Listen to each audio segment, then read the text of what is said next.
Wondering how to start a limited company? Well, watch on. As a business accountant, my team and I spend all day long helping business owners on their journey. And as you can imagine, right at the start of that journey, or maybe as their journey started to get successful, forming a limited company is an absolutely critical point of that for many business owners. So I wanted to do a refresh video talking about the key decisions you need to make and how you go about actually starting that company.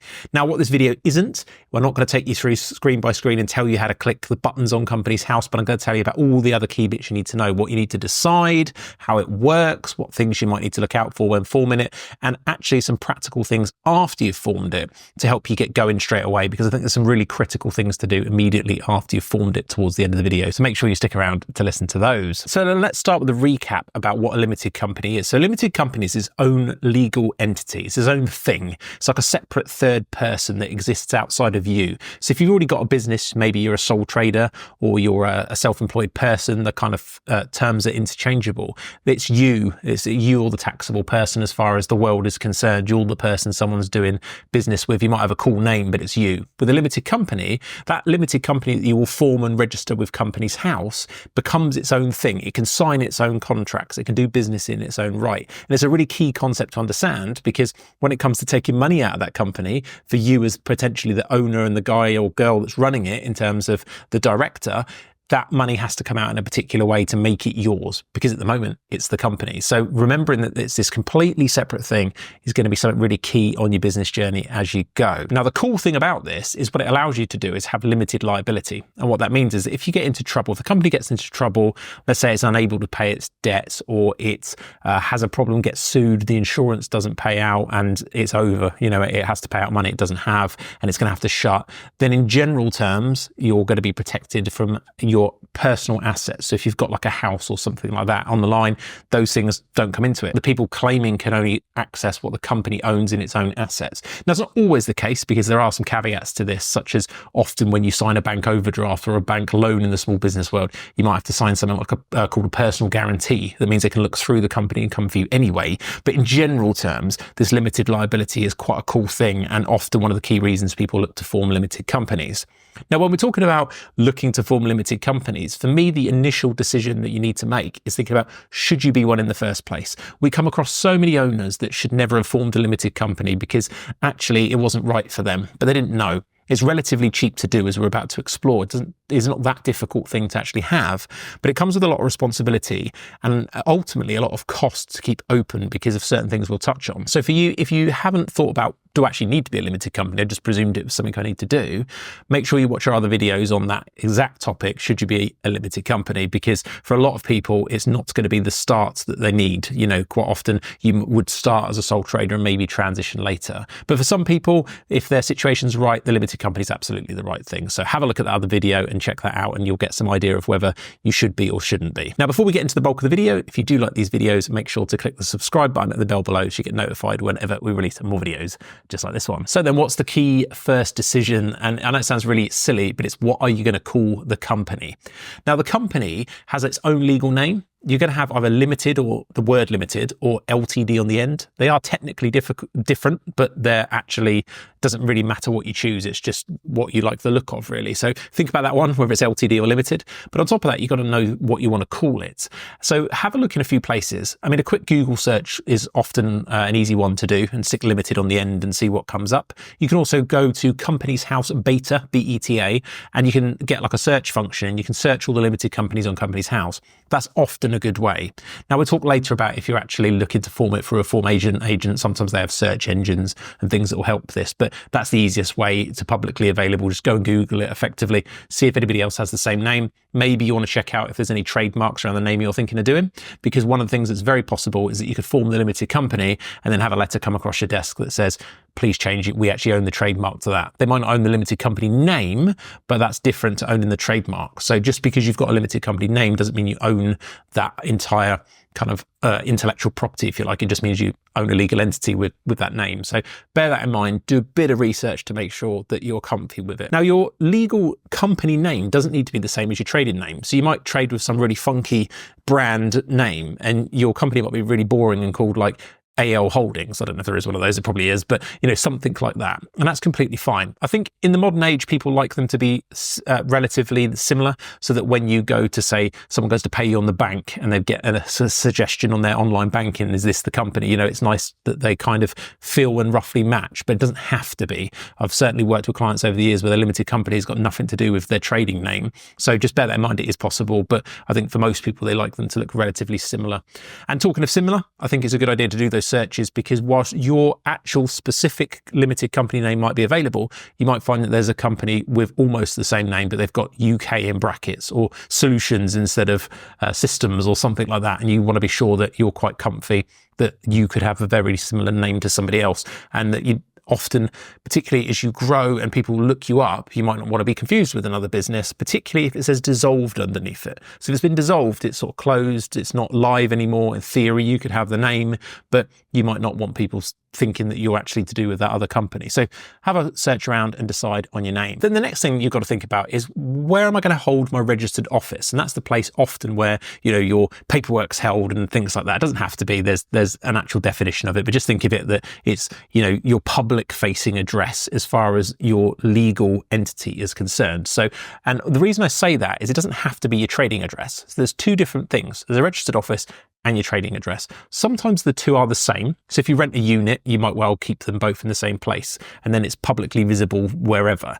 But what's most common, particularly these days where somebody's got like a side hustle, is they don't want their personal address on the public record. So this registered office, if you've done the search I was talking about previously and searched any of the companies, you'll see addresses pop up, and that's the registered office. And of course, because it's publicly available, people don't want their personal addresses on. So they tend to choose a different registered office, and quite often you can just buy one. So you can go to your accountant, you can go to, actually there's just people that sell registered office addresses, a mixed office unit or something like that. So you can actually buy one. So that problem goes away. It has to be a physical location. You can't just do a PO box. So, and there are changes to Companies House coming up that might make this a bit more stringent, but currently at the time of recording the video, you can just buy an address and use that. So if you want to hide your personal address, that's often what people will do. So you'll think about that, but you'll also think about your trading address. So if you're going to list on Google My Business, so somebody can search you on the map, you might not necessarily want your registered office address to be that trading address, because say you use your accountant, which is quite clever, because then there's certain paperwork they'll get that they need from Companies House and things like that automatically. But you don't necessarily want to put your pin in the map, if you like, right on top of your accountant's office with a load of other potential pins. Like, you want to try and put that somewhere else. But again, if you've got a personal address, you might not want the personal address on there. So just think about that. But if you have got a physical location that could be your trading address, then that's great. You probably want to use that over the registered office for the pin in the map. So just bear in mind that those two things are different. And quite often with the revenue, they want to know your trading address, but that's hidden behind their closed doors. So if, for example, if you go to VAT register, and there's videos on that, they're going to want to know where your actual trading address is, but that's not publicly searchable. That's for you and them only. So it's just this registered office thing. So decide where your registered office is going to be. Now then, we get into the kind of nitty-gritty. We get into who will actually own the business. So when we say own, what we mean is who has the shares. You become the shareholder. So quite normally, if it's just you as a one-person business, you're going to have all of the shares. So they call it share capital, all of the shares. So you might decide you're going to create the company with 100 £1 shares. You own it, you're the owner. Now, if you're going to own it with somebody else, then you can do that at the same time. And it's worth giving some thought at the beginning to how you might structure that ownership, particularly around tax. There's quite a few tax planning opportunities early on with the way the shares are set up. It's probably for a whole nother video, but I think it's worth getting some advice if you're thinking you want to try and be clever, or you want to share some income with someone else. Say you've got a business partner, or you've got a significant other you're thinking of bringing onto the business, and you might want to use some of their tax allowances. Things like this is outside the scope of this video, but there's absolutely a lot of opportunities there to explore. And getting that done at the beginning is often easier than when the company actually has a value, because there's tax consequences to giving people shares in something that's now got a value later on down the line. So do have a think about that. But generally, yeah, you're going to be the owner and the shareholder. And as a result, you're going to be what's often known as a person with significant control, and that'll be listed on Companies House as well. So people will be able to see who these owners are, and they can see a document when you file about who actually owns it. And again, we've done other videos on what people can publicly see about you, but just know that that's there. And you can also be the director, which we'll talk about in a minute. but you don't have to be both. So you could be just an owner and not necessarily running the show as a director. So just know that those two things are slightly different. So you're going to set up this shareholding. Now, what I would say about it is it's often worth keeping it simple at the beginning. If you're really not sure, simpler is often better, because particularly when you're going to say set a bank account up later, if there's multiple people on there, the bank's got to do due diligence on multiple people. It can take longer and it's a bit more hassle to set up. So keep it nice and simple. Now, we did mention directors. That's the next kind of decision, is who's going to run the show. If you're a director, you've got legal responsibility for a lot of things, including basics in our world of filing the accounts. You have to sign off to say that these things are correct, and that you have to file them on time. And if you don't, they will take you to court. You're obviously subject to fines and that, but there is actually a legal basis for having to act in the best interest of the company and make sure all these things are well represented and properly done. So you do have some responsibilities. So if you're randomly in a position where you ever find yourself a director and a proper director in terms of Companies House, you want to make sure that you're all aware of all of these things. And you can do a bit Google and just see all those responsibilities. But for most people, it's just going to be acting in a professional manner and, in the interest of the company and filing things, basically. But so you can be both. So if you're thinking typical husband and wife scenario, you both want to be in the business. Maybe only one of you actually is actively really wants to kind of push it forward. You might only want one of you as the director, but maybe both of you as a shareholder or something like that. So consider who will actually run it. And then you're going to need to have some details and provide some details when you're going to form it, because some of your details personally as a director have to go on the public record as well. And if you've done that step I talked about previously, you'll be able to see, you'll be able to look at people on there and you can see some limited information about the company directors. And just as a small side note, you do need to be 16 or over to be a director. Right, so you've decided who owns it, who's going to run it, what you're going to call it, where it's going to be registered as far as the registered office is going to be concerned. Now it's time to go out and actually form the company. Now you can do this a couple of ways. The first one is you can go direct to Companies House. It's not too difficult a process to fill out their online form. The fees have just gone up at the time recording the video, so I think it's about 50 quid right now to form, so it's not as cheap as it used to be, but it's still relatively cost effective to be able to do that. And you just fill on the online form and get that going.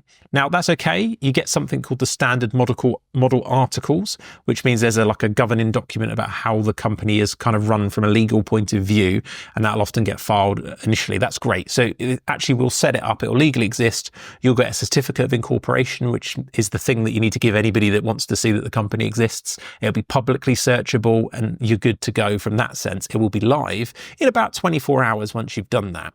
Now, the other option is you could go to formation agent. So that includes some accountants. There's companies that just do formations. And normally the benefit of going to those people is, apart from the fact you can talk about, and if it's an accountant particularly, you can talk about setting that shareholding up and making sure you get the right advice around that and get that right from the start, because there are some opportunities it's easy to set up. And you might want a specific set of articles that help that tax planning. So that's quite a key piece. But aside from that, a lot of formation agents will give you company registers. And that's the one thing that isn't normally included when you form it with Companies House. And the registers aren't an overly complex document, but they're absolutely legally required to be able to run a company. And they hold things like who owns the shares, details, and you've got to maintain them.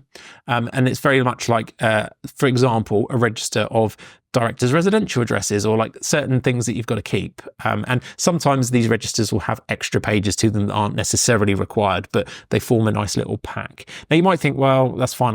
It's fine. I know where I live or whatever else is there. But you often have to produce those as the business grows in like a lending scenario, or if you're going to sell the business or anything else. So getting them day one is really, really going to be important. And again, we've done other videos talking about the registers, but normally if you form it direct with Companies House, they're not going to exist and you're going to need to get them, whether you create them or whether you go find somebody that can create them, or you might just decide that formation agent is better from the start. So there's your two kind of options. But whatever happens, normally about 24, 48 hours, maybe a little bit longer if you use a formation agent, because they've probably got to get you to prove who you are before being able to do it, and you're good to go. Now, this is at the time recording the video, because right now there's some big changes to Companies House where they may be changing the detailed security process of how that works in terms of forming it. But right now it's fairly straightforward. But if you're watching this in maybe a year's time and think, oh no, that's changed now, that'll be what it is. Companies House are putting in some extra layers of security to make it a little bit tighter. So during this formation process, you're going to be asked for something called an SIC code, often referred to as a SIC code.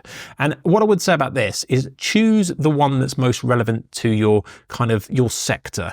There's not a sector for everybody. So it effectively it sort of gives everybody a public indication of roughly what you do, but it's really odd. Obviously, there's so many trades and sectors now that it can't be that specific. So for some, it's really easy. For some, you might end up with a technical services not elsewhere classified or something weirdly. So a lot of people end up there, but yet there is one for extraterrestrial organizations, for example. So I've always wanted to work one of those, but there's these odd codes, but quite often for consultants and things like that, there isn't something as specific. But don't worry too much. Just pick something that's broadly in the space, but try not to add too many. The reason that you don't want to add too many or go too wild on this is that, again, banks and people, when you're setting up some of the practical things later, like to see simple sectors. And if you've got things on there where you're talking about finance and this and that, they might ask you more due diligence questions. So just keep it really quite straightforward. One code's ideal, but if you do need to add a couple because maybe you do several different things, it's fine. Oddly, from a tax point of view, they're not really interested in that. It's based off of the tax returns you submit, the details you submit there. So do not get too hung up about it, but just pick something that's roughly relevant to what you're actually doing and you'll be fine. And then when you get there, you should have your company formed. So then we're on to just talking about some practical steps. So I just want to talk about a couple of practical steps. Now, we've mentioned the bank. Now, for me, the first thing you do is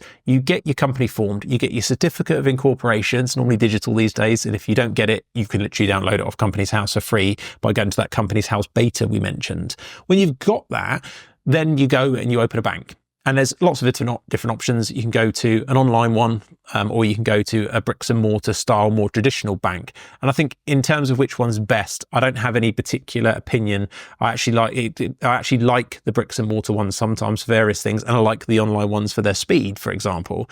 But it comes down to what your banking needs are. If you need foreign currency accounts, if you need to be able to pay in cash frequently, because one of the biggest changes you'll find if you've never been in business banking is that they will charge you a lot of the time to have these accounts. It's a business service. That feels really weird because as retail sort of personal bankers, they want your money. So you don't generally pay unless you want extra services to pay your money in, for example. But as a business bank, if you start paying cash in every day, you're nearly always going to pay money.